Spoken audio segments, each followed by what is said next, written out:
Veamos ahora entonces en qué consiste el sistema de tipo de cambio fijo.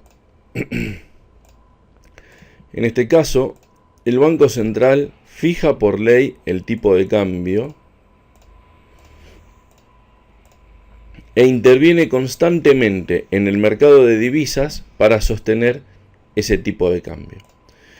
Imaginemos entonces una situación completamente loca y ridícula para nuestro país, algo así como nunca visto, ¿sí? Imaginemos que el gobierno establece un tipo de cambio de 1 a 1. En este caso, ¿qué sucedería? El tipo de cambio es muy bajo para la estructura de nuestra economía, por lo que importar sería muy barato, viajar al exterior sería muy barato, entonces todo eso haría que aumenten la demanda de divisas. Entonces podemos analizarlo de la siguiente manera. Esto haría que aumenten las importaciones. El aumento de las importaciones lleva consigo un aumento de la demanda de divisas. Y cuando aumenta la demanda de divisas, vemos que aumenta el tipo de cambio.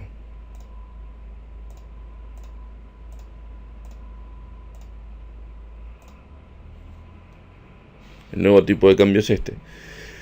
Ahora, esto no puede suceder porque el tipo de cambio es fijo. Por lo tanto, el Banco Central interviene inmediatamente en el mercado de divisas, en este caso aumentando la oferta, para volver al tipo de cambio al fijado por ley. Ahora, ¿qué pasó? ¿Cuál es el problema de esto? Que no se solucionó el problema estructural que tenía la economía, que era que el tipo de cambio original era muy bajo para la estructura. Por lo tanto, en el siguiente periodo es probable que volvamos a tener un déficit en la balanza de pagos y así sucesivamente. Si vemos esto en la década del 90 es lo que sucedió. Con un tipo de cambio bajo tuvimos déficit prácticamente todos los años. Déficit en la balanza de pagos prácticamente todos los años. Entonces, los problemas del sistema de tipo de cambio fijo, en primer lugar, esto de que no soluciona el problema estructural de la economía, ¿sí? Esto que les decía recién, al aumentar las importaciones se genera un déficit en la balanza de pagos, aumenta la demanda de divisas, aumenta el tipo de cambio, interviene el Banco Central, aumenta la oferta, el tipo de cambio vuelve al fijado por ley, pero el déficit en la balanza de pagos continuará estando el próximo periodo muy probablemente porque no se solucionó el problema central, que era que el tipo de cambio era bajo para la economía.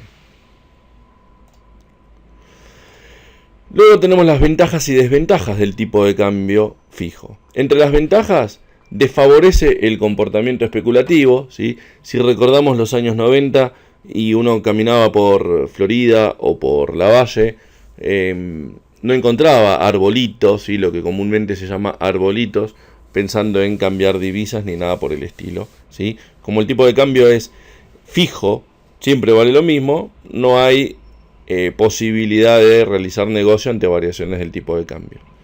Y en segundo lugar, genera certidumbre con respecto a pagos o inversiones a futuro.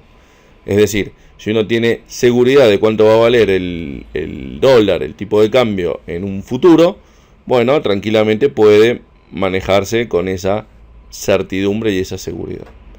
Entre las desventajas,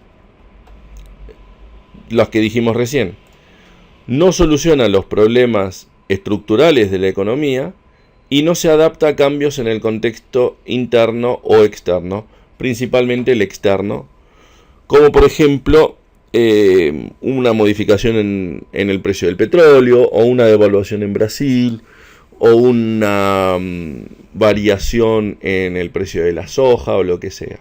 Digo, el tipo de cambio es una variable que nos acerca, que nos relaciona con el resto del mundo.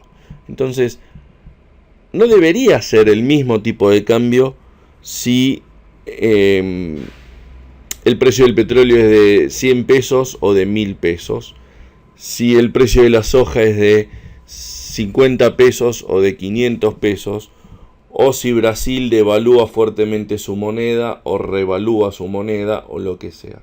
O sea, el tipo de cambio debería poder adaptarse, ajustarse a esas variaciones en variables que Argentina no maneja, son externas a Argentina, pero obviamente que nos afectan. Bueno, espero que hayan entendido y cualquier cosa, si no lo entendieron, lo vemos en el foro o en próximos videos. El próximo video va a ser sobre el sistema de tipo de cambio flexible.